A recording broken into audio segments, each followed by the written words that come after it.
પાટીદાર આંદોલનથી જાણીતો બનેલ ચહેરો હાર્દિક પટેલ કોંગ્રેસમાં જોડાઈ શકે છે। લોકસભાની ચૂંટણી પહેલા ગુજરાતમાં કોંગ્રેસને મજબૂત કરવાના પ્રયાસ રૂપે હાર્દિકને જોડવાનો પ્રયાસ થઈ રહ્યો છે।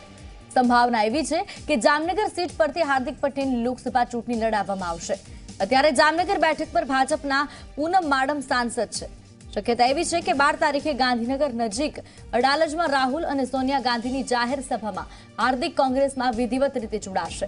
દિલ્હીમાં મળેલ કોંગ્રેસની સ્ટેન્ડિંગ કમિટીની બેઠકમાં આ નક્કી કરવામાં આવ્યું છે। ત્યારે હાર્દિક પટેલ કોંગ્રેસમાં જોડાય તેવી શક્યતાઓ પ્રબળ બની છે। હાર્દિક પટેલ લોકસભાની ચૂંટણી પણ લડી શકે છે। જામનગર બેઠક પરથી હાર્દિક લોકસભાની ચૂંટણી લડે તેવી શક્યતાઓ સેવાઈ રહી છે।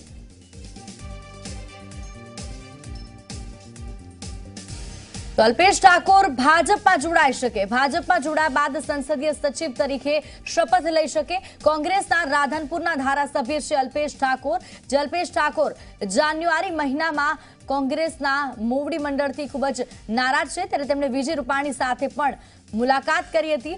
ત્યારે અલ્પેશ ઠાકોર હવે ભાજપમાં જોડાય તેવી શક્યતાઓ પ્રબળ બની છે। ભાજપ પ્રવેશની વાતને અલ્પેશે જો કે હાલ અફવા ગણાવી છે, પરંતુ અલ્પેશ ઠાકોર ભાજપમાં જોડાયા અને બાબુ જમના સાથે સંસદીય સચિવ તરીકેના શપથ લે તેવી માહિતી મળી રહી છે।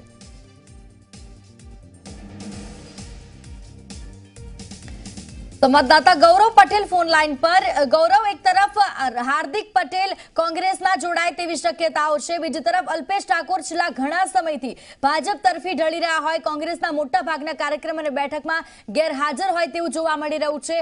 શું અટકળો વધુ જણાઈ રહી છે? રાજકીય બેડામાં શું ચર્ચાઓ? સીધી વાત કરીએ તો લાંબા સમયથી એટલે કે જ્યારથી પાટીદાર અનામત આંદોલન શરૂ થયું ત્યારથી સત્તા વિરોધી સૂર હાર્દિકનો રહ્યો હતો અને 2017ની વિધાનસભાની ચૂંટણીમાં પણ તેમને ફૂલ ફ્લેજ એટલે કહેવાય કે સક્રિય રીતે પ્રચાર કર્યો હતો અને ભારતીય જનતા પાર્ટીને મત ના આપવા માટેની અપીલ કરી હતી। એટલે સીધી રીતે ગુજરાતમાં જોઈએ તો ભારતીય જનતા પાર્ટીને મત ના આપવું એટલે સામેવાળી પાર્ટી એટલે કે કોંગ્રેસને મત આપવાની ઇનડાયરેક્ટલી તેમણે અપીલ કરી હતી। આ જ પ્રકારે ભારતીય જનતા પાર્ટીના નેતાઓ પણ સતત એવો આક્ષેપ કરતા હતા કે હાર્દિક કોંગ્રેસની ભાષા બોલી રહ્યો છે। હવે જયારે લોકસભાની ચૂંટણી નજીક આવે છે ત્યારે હાર્દિકે ચૂંટણી લડવાનું નક્કી કર્યું છે। તેમના માટે શરૂઆતમાં અમરેલી બેઠકની વાત હતી, ત્યારબાદ મહેસાણા બેઠકની વાત હતી, પણ છેવટે જે છેલ્લી પ્રાપ્ત માહિતી મુજબ જામનગરની ચૂંટણી લડી શકે છે હાર્દિક। અને જે રીતે અમિત ચાવડાએ ગઈકાલે એક નિવેદનમાં કહ્યું કે કોંગ્રેસ 26 બેઠકો પર લડશે અને જે કોઈ ઉમેદવાર હશે તે કોંગ્રેસના સિમ્બોલ ઉપર જ લડશે। એટલે આ વાત ઉપરથી એ ફલિત થાય છે કે જો હાર્દિકે રાજકારણમાં આવવું હોય તો તેને કોંગ્રેસની બેઠક ઉપરથી ચૂંટણી લડવી પડે। એ જોતો અટકારો તેજ બની છે અને હાર્દિકને કોંગ્રેસમાં લાવવાના પ્રયાસો પણ કોંગ્રેસના નેતાઓ દ્વારા કરવામાં આવી રહ્યા છે। કઈ તારીખે હાર્દિક કોંગ્રેસમાં જોડાશે તે નક્કી હજી સુધી થયું નથી, પરંતુ એવી પ્રબળ શક્યતાઓ છે કે જ્યારે કોંગ્રેસની વર્કિંગ કમિટી હોય અને જનસંઘ રેલી યોજવાની હોય એ દિવસે હાર્દિક જોડાય તેવા પ્રયાસો હાલ ચાલી રહ્યા છે। હાર્દિક દ્વારા આ વાતને કોઈ ચોક્કસ સમર્થન હજી સુધી મળ્યું નથી, પરંતુ જે અટકળો વહેતી થઈ એ પ્રમાણે હાર્દિક કોંગ્રેસ જોડાશે તે વાત પ્રબળ બની છે। જ્યારે હાર્દિકે ખેડૂતોની દેવા માફી મુદ્દે ઉપવાસ કર્યા ત્યારે સૌથી વધારે જો કોઈ નેતાઓ હાર્દિકને મળવા ગયા હોય તો તે કોંગ્રેસના નેતાઓ હતા, વિપક્ષના નેતાઓ હતા। એ વાત ઉપરથી એક ક્યાસ લગાવી શકાય છે કે હાર્દિક કોંગ્રેસમાં જોડાવાની અટકળો તેજ બની છે, જેને થોડા દિવસમાં સત્તાવાર જાહેરાત થવાની હાલ બાકી છે। બીજી તરફ અલ્પેશ ઠાકોરની વાત કરીએ તો અલ્પેશ ઠાકોર લાંબા સમયથી કોંગ્રેસની નારાજ ચાલી રહ્યા હતા।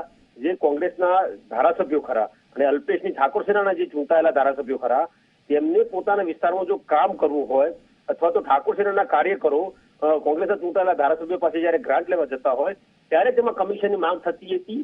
જે વસ્તુ કે જે સંગઠન જાહેર કરવામાં આવ્યું હતું ગુજરાતના કોંગ્રેસનું, એ સંગઠન 400 થી વધારે લોકોનું સંગઠન હતું, પરંતુ તેમાં ઠાકોર સેનાના જે કાર્યકરો ખરા તેમને સ્થાન આપવામાં આવ્યું ન હતું, જેના કારણે પણ અલ્પેશ ઠાકોર નારાજ ચાલ રહ્યા હતા। એ વખતે પણ અલ્પેશ ઠાકોરની ભારતીય જનતા પાર્ટીમાં જોડાવાની વાત ચાલી રહી હતી, પરંતુ જે રીતે 7 સમિતિઓમાં અલ્પેશ ઠાકોરને સ્થાન આપવામાં આવ્યું ચૂંટણીલક્ષી, ત્યારબાદ એ વાત ઉપર અંત આવ્યો હતો। સમિતિની બેઠકની વાત કરીએ તો અલ્પેશ ઠાકોર ઘણીવાર ગેરહાજર જોવા મળતા હતા, ત્યારે લોકસભાની ચૂંટણી નજીક આવતા ફરી એકવાર અટકળ તેજ બની છે કે અલ્પેશ ઠાકોર કદાચ ભાજપમાં જોડાશે, પરંતુ અલ્પેશ ઠાકોરના કહેવા પ્રમાણે આ વાત અચી રૂમર છે, તે વાતને અફવા ગણાવે છે।